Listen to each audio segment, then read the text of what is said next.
Chapter 57 to 59. The fight was raging on in full intensity when Android 21 joined the fray. She was stronger than Cell many folds and started to pummel onto Kale. However, like the person before her, she couldn't defeat her and only got her angrier. How much potential does this Scion have? Does she have more than me? Her power just keeps increasing with only rage as her fuel source. Both Cell and Android 21 have tried many times to absorb her, as it was the only thing that seemed would stop her. But it seemed as if she had enough instinct to dodge and recognize that she would lose if was hit by those types of moves. The only real thing they could do at this point was to suppress Kale with their power, but that wouldn't last long. Cell broke off from the engagement, leaving 21 to fight for herself, so that he could take a breather. That was when he remembers that he had extra comrades that could help him. Android 17 and 18. Stop loitering around and watching us fight. Get down here and help us. Both siblings furrowed their brows. They might have been comrades mere moments before, but that was only for killing number 20. Quite frankly, they didn't like the tone that was being projected to them. Throughout the entire time I have been with you, you gloated about how perfect and strong you are. Surely you do not need our help. Are you sure, 17? The pitiful man seems to be struggling against the girl. Even with his master on his side, he still can't win. Maybe you aren't as strong as you say. They have shown the side that they were on. Pure neutral machines. Cell glowered at the two individuals and was about to spout something harshly at them to get them in line. Maybe a quick beating would do the trick. Cell warped behind 17 before he could react. They didn't actually think he would attack them. A straight chop was heading towards 17's neck, one with enough power that might decapitate him. Another hand stopped this approach by the wrist. He couldn't pull away, so he looked at the perpetrator angrier than ever at how powerless he's been feeling. What was the point in power if he couldn't even kill a bunch of weaklings? His heart sank when he saw who it was. It was Goku. He was already in his Super Saiyan form to boot. Android 17 and 18 backed up when their reaction caught up and saw the exchange between the two fighters. Goku punched Cell back down to the ground from the rock pillar, and he crashed into the dirt. Cell? Now he is in his perfect form. I won't say thank you whoever you are. Cell, since you saved us from those tubes and now tried to kill us, I would say we are even. All bridges are now burnt. Android 17 thanked Goku before returning his attention to Cell. From neutral to resentful were the android's attitude to Cell. 18 silently agreed by brushing her hair to the side and nodding at the statement. The androids are now out. Well, it wasn't that hard to convert them to our team. Now how did Kale's transformation get triggered? Goku looked over at the pile of dirt that was being thrown around and saw Kale actually looking exhausted by herself. He heaved a sigh of relief that she hadn't transformed into a Super Saiyan yet. If she did, he didn't know if he could stop her. Looking at the other end of the dirt cloud, he had to rub his eyes once or twice, or thrice to fully believe who she was fighting. Looking as tired and roughed up as Kale, her pants and small parts of her bra were torn, able to see the skin underneath. Android 21. But how? What did I miss in just one day? Target has disappeared. Relocating key signature. Key signature match approximately north. Android 16 activated his boosters on his feet to accelerate his flight and was about to take off. Oh no, you don't. Gohan came flying in with a roundhouse kick aimed at the tall man's head. He easily blocked it with his hand, and his eyes slowly trained on the young boy. Don't forget about me. 16, in fact, did forget about her. Using all of her body, she tackled 16 in the stomach. 16 skidded back a few feet with his feet, creating a line on the floor. He eventually stopped and didn't look fazed. He grabbed that Scion with his other hand, and he threw both of them to the ground. Their heads collided in a clumsy fashion, sprouting huge bumps. Ow, wow. Bulla, why is your head so hard? Maybe it's because of all those books you read. You dunderhead. Your head is strong because you would be stupid enough to put weights on it and train your forehead like that. Android 16 cracked a small smile at the little exchange the kids had with each other. He didn't have time to enjoy himself. Mother would be mad he didn't finish his mission. Flying up once again, he was about to take off. They both saw he was about to depart and without any words, rose to stop him. Bulla jumped towards once again, but this time had two little cup-like key structures on her feet. Kamehameha. Gohan launched a Kamehameha not at Android 16, but at Bulla. The waves of ki, when close to Bulla's feet, split off into two and started to propel Bulla to unimaginable speeds. She was safe from the powerful attack with her own ki structures acting like rocket thrusters. This time, 16 didn't just move a few feet, but crashed into a sanctuary wall when Bulla's rock-hard head impacted his stomach. Ow! I hate doing that. Next time it will be your turn. It will probably hurt them more with your harder head. Android 16 got up and started an analysis of the two children. Both of them, 9-year-old Scion bodies with that much power. With him staring at the two so much, Gohan thought it was him being confused at their amazing plan. You shouldn't underestimate us, mister. Us working together isn't just simple multiplication or addition. It is much more. Such coordination is on par with the Android 17 and 18 pair.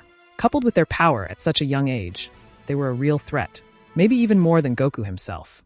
New objective: eliminate Scion kids. Instead of wanting to head off to Goku, this mission was the priority in his mind. Tinkin is finally ready to fight us. Let's show him our 1 year worths of hard work, Gohan. Yeah. Goku, you seem to nearly ruin all my plans whenever I see your ugly mug. You also seem stronger than before. What did you do? You know what? It doesn't matter. I will destroy you from the humiliation from before. Prepare yourself. Cell, hearing the shriek from his master, had him jump out of his skin. Now is not the time for that. Get this monkey off of me. At the fight between the two female powerhouses, it wasn't looking so hot for the pink one. With an upper hand at first, it was slowly and brutally lessened until Kale started landing real dirty hits, creating large bruises and cuts. Cell looked between the new arrival and the muscular giant, and an ingenious plan started to form in his mind. There was only one way with defeating Kale at this point, and it wasn't with force. Looking around the battlefield, he finally spotted the situation that triggered her transformation. He slapped Krillin on the back to get his eyes off of the females' sweating bodies as they fought. Wake up, Senzu Delivery. What are you slacking off for? Don't you have a model girlfriend or something? Those two over there need Senzu beans. I know you have some, and I don't want to use mine. Hey, that hurt. You got to appreciate all the body types. Not like someone like you would know about. Krillin grumbled and headed towards his fallen comrades and gave them a Senzu bean. Now that that is taken care of, what next? A fist to the face apparently. Kale's huge fist caved in Goku's face, forcing him to fly off in the distance. Haha, I told it would work. What did I say, Master? Now let's wait for all of them to fight and tire out and gobble them all up. She was glad that the brute was off her back, but she had a feeling that they shouldn't linger more than necessary. Retreating and gathering more power seemed like the play. What? But Master, this is the perfect op.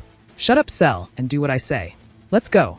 Without him waiting to respond, she left as quickly as she could. One could tell how badly battered she was by how her flight stuttered and her aura was weak. Cell looked disgruntled being told against his will so harshly. He looked at Goku one last time with hatred and then fled to follow his master. Goku flew a kilometer before he stopped himself. Kale was going on a rampage trying to take a bite out of everyone she saw.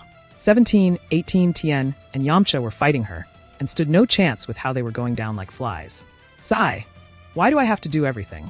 Wait, I am the protagonist. Man, being the protagonist is hard. With that, he flew back to the battle.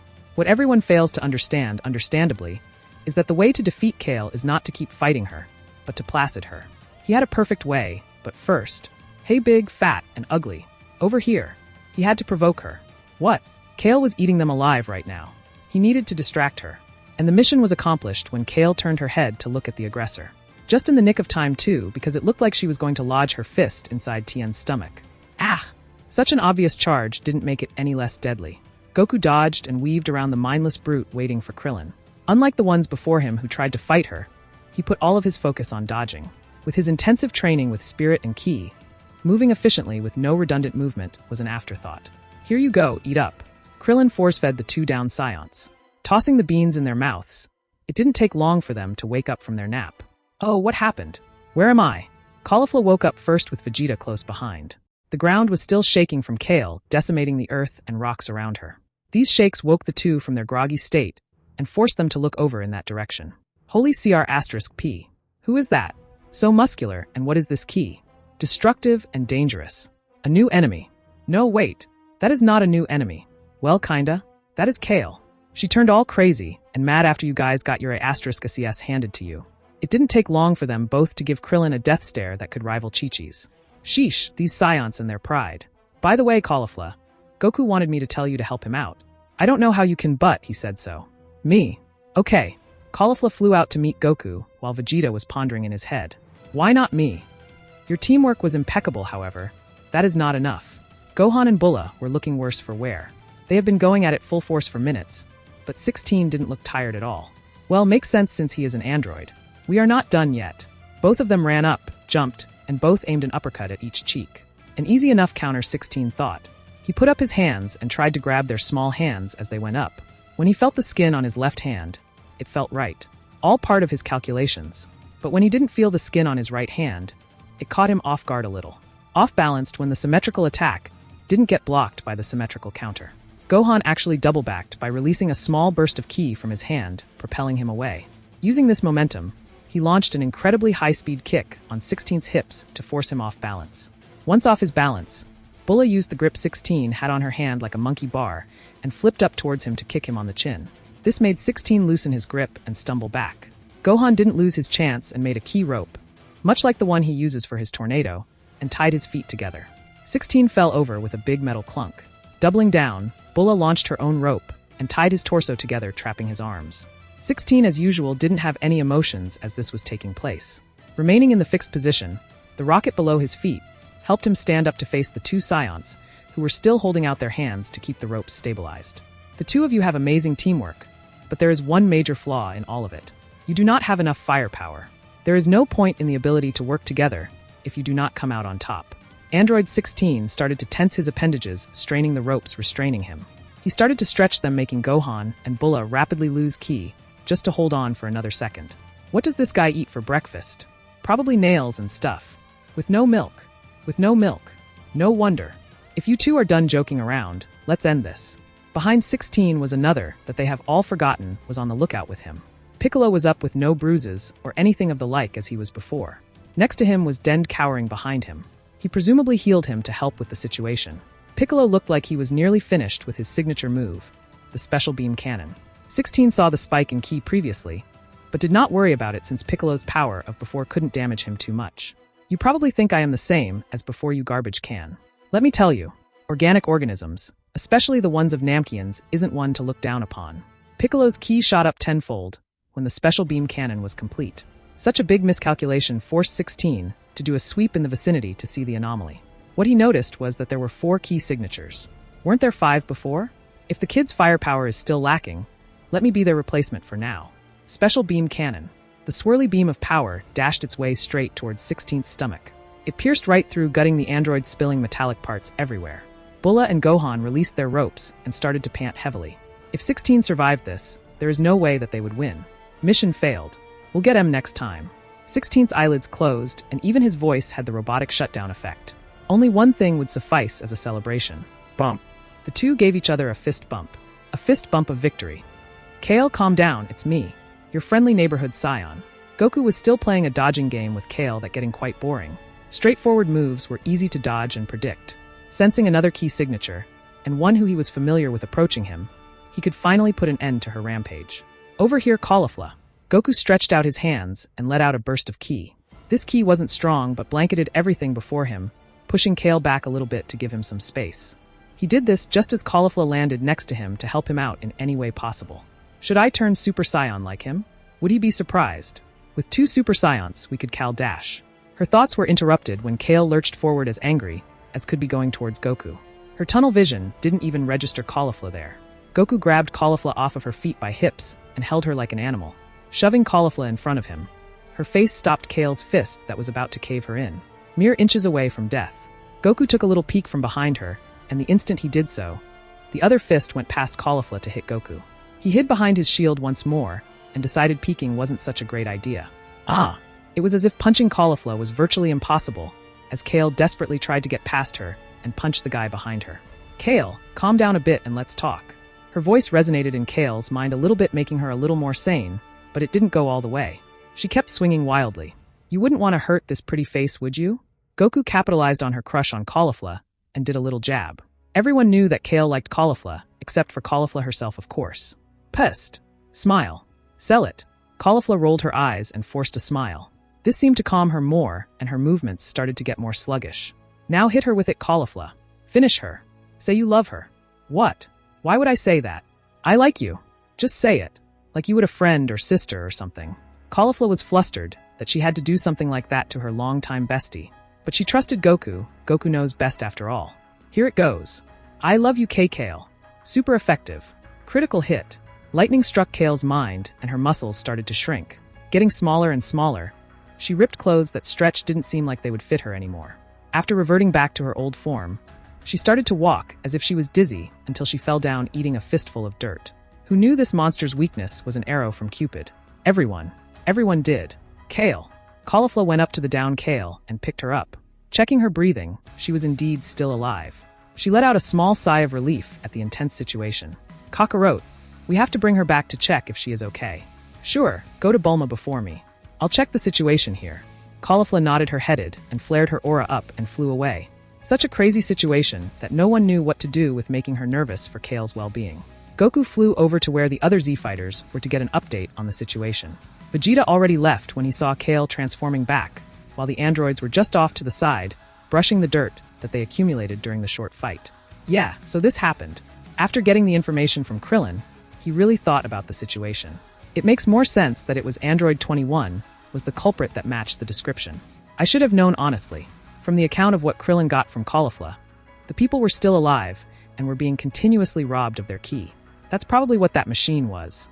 The other Z-Fighters saw that they had nothing more to do, started leaving one by one.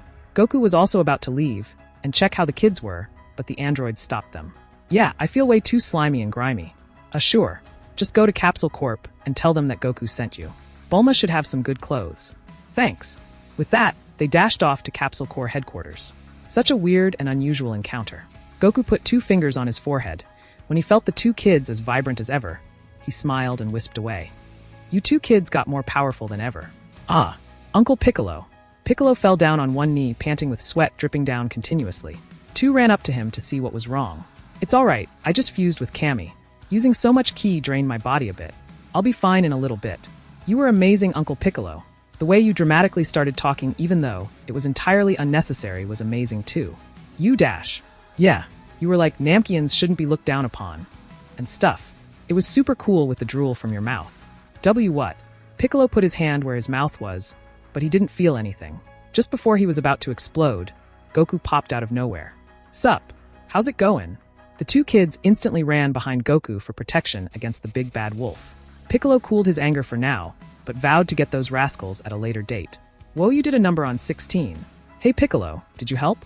Last time I saw you were passed out like you had a blackout. It was quite sad, honestly. Ah, you Scions drive me crazy. Let's go Dend. These Scions can handle themselves. Piccolo stormed out of the hallway with Dend hurrying behind him. He didn't forget to say goodbye to his friends before he left. What should we do with that guy? Bulla pointed at the down 16, with a medium-sized hole drilled in his stomach. Honestly, I am surprised you won leaving him in such good condition to boot. Let's carry him to the house. Maybe even fix him up. Fix him up? But why? He was so mean. Oh, you should have noticed too, Gohan, he isn't mean. I guess. Goku assumed what happened in the game is also happening here. Android 16 was reprogrammed to help 21, but instead of helping her control her evil side, she was already corrupted before 16 was reprogrammed, making it so that 16's purpose is to just help her. With Bulma's help, they can probably return him back to his old self. Do we have to carry him? Can't we use instant teleportation? It's so much better. Oh, just hush. We can't use instant transmission when coming back to see your mothers. Let's just go through the front door. Come on, pick him up. Let's go. Ugh, this is going to do a number on my hair. Not like it was good to start with. Stupid. Stupid. Stupid. This wasn't supposed to turn out like this. Everything isn't going how it's supposed to be. 21 punched the metal wall that surrounded her and Cell. Her fist buried inches deep in the metal wall, finding dirt on the other side. She was still in her pink transformed state. Her eyes read near insanity from the situation that unfolded. You, what happened back there? You didn't tell me there was going to be a monster like her as one of our opponents. She kept on getting more powerful with no end in sight. Too many things are happening that is not in the timeline. Goku isn't supposed to be this powerful, and to top it off, he's supposed to be an idiot. There are new Scions everywhere that are too powerful. What is happening?